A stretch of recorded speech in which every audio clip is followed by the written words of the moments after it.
All right, everybody. If this is going to trigger some people, I can't monetize this. This is going to be shocking, and it's about violence, and YouTube may ban the video, but I want to make a point, okay? I want to make a point of why if you should practice knife disarms, knife defense, gun disarms, and at least have shot a firearm or two, right? Full disclosure here, I believe in the Second Amendment. I also believe in the part where it's well regulated. I don't believe that every schlub on the street or on the farm deserves to have to be able to fully exercise the right to buy a gun. I think if you're a felon, I think if you have domestic violence history, if you've beat up your significant other, you don't get a gun. You don't get to play, right? There's a whole bunch of things that are restricted, like voting, like your freedom. They can throw your butt in jail for certain things. They can execute you for certain things. Gun ownership to me is a constitutional right. All of your constitutional rights have modifiers on them. You have the right to life, liberty, and the pursuit of happiness. You can be put in jail, and sometimes for pursuing happiness in a way that interferes with other people's rights. Okay, so I own guns. Full disclosure, I have an AR-15. I have another rifle. I have pistols. And of course, I have my martial arts weapons.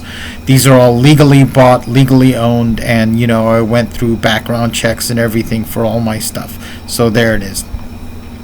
But I've seen a lot of weird stuff on YouTube, and a lot of these guys are young guys who kind of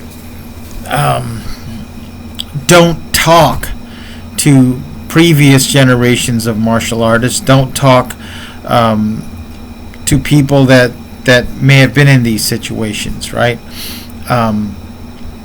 There's one guy who talks about how useless all knife disarms are, and what he demonstrates is how useless bad knife disarms that are not taught in good, like for example in Filipino martial arts. People really love knocking the Filipino martial arts because right now it's like 6-7 generations removed from the people who actually use this stuff in World War II and are using it now in insurgencies in the Philippines. But I'm going to tell you, these arts have been around for a long time, and they work and they're practiced and revered for a reason.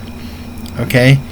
And I'm not going to talk about all the technical details. Does twisting the wrist this way, one technical detail I'll talk about is a lot of these disarms and weapons stripping moves usually occur after a hard punch to the face or a jab in the eye or a hit in the throat or a kick in the groin. All right? And then you apply the technique, and for some reason it makes it easier. But that's not what I really want to talk about. All right? A lot of people are like, well, it's just unrealistic. You're never going to pull off a knife disarm. You're never going to pull off a gun disarm. You should just give him your money, as if that's the worst situation. Here's why you should learn these techniques, and here's what you should keep in mind as you go look for information on the process. And I'm going to tell you, even if you've had good instructors in the past, you need to go look for this information, and you need to test it, but you also need to test it with an understanding of what's happening out there. All right? I know I've been taking a while to get to the point, but I need to set that up. Here's the point. Getting robbed isn't the worst thing that can happen with you. I talked to a student here at Mizzou once about martial arts, and I said, well, what's your worst case scenario? He says, I'm afraid somebody might come up and have a knife or a gun and say, give me your money. And I'd be like, well, then just give him your money. You're a student. You barely have any. Do you have any cash on you now? He's like, a couple of bucks. I'm like, give it to him. It's not worth dying over it, okay? That's not why we learn these techniques. Okay? Here are the worst case scenarios. There are people in this world, serial killers and the like, who might use that gun to abduct you, to tie you up, gag you, take you to a secondary location, and in that location, that's where you're going to die. And before you die, for hours, possibly days, you may be repeatedly tortured, mutilated, and raped in various sequences and various varieties that I'm not going to mention. But just look up John Wayne Gacy, look up, I think his name is Edward Kemp, look up Jeffrey Dahmer, look up all of these people and what they did to other human beings, right? And the Son of Sam, oftentimes the point wasn't just to kill a person, right? There was a lot being done. If you are in a situation where someone, especially if it's a group of people that look like they're part of a terrorist organization or uniform people, you know that they kind of want to take you alive for a reason, right? That might involve you living. Even then, your chances of dying are close to 99%, okay? But if a single lone person, especially a white male, all right, get your hands up, and then you comply with them, and they start binding you. If you even think they're going to bind you, gag you, and take you someplace, you need to fight. You need to fight, because being killed isn't the worst thing that can happen.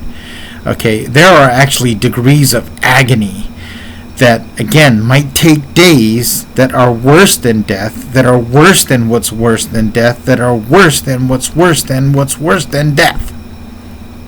That could happen to you. That's why you need to take it seriously. You need to look at the information that's out there. Go beyond your style. Go beyond your instructor's base of knowledge. Go beyond the seminars you've learned. You need to take a deep dive in it because of all your martial arts skills. This will be the thing you will use the least, if at all. But if you have to use it in this situation, it will be the most significant thing you've ever done with what you've learned. Okay? It may mean the difference between living to go back to your life, maybe with some PTSD, live another day, live out your life, or between being tortured and sexually assaulted for days of utter mental, physical, psychological, and spiritual agony until death finally comes as a relief. I know this is a very morbid thing to say, but I've been looking at some of these videos on gun and knife disarms, and some of it's very flippant. Some of them are very flippant about the implications of having this ability, right? May you and me and all of us never, ever, ever have to be in that situation, right? But may we look for that information. May we learn it, test it, refine it, and pass it on so that if someone ever needs this, it is there for them, okay? This is my request to you if you're an instructor or ever want to be an instructor on all this stuff, all right? You all have a good night.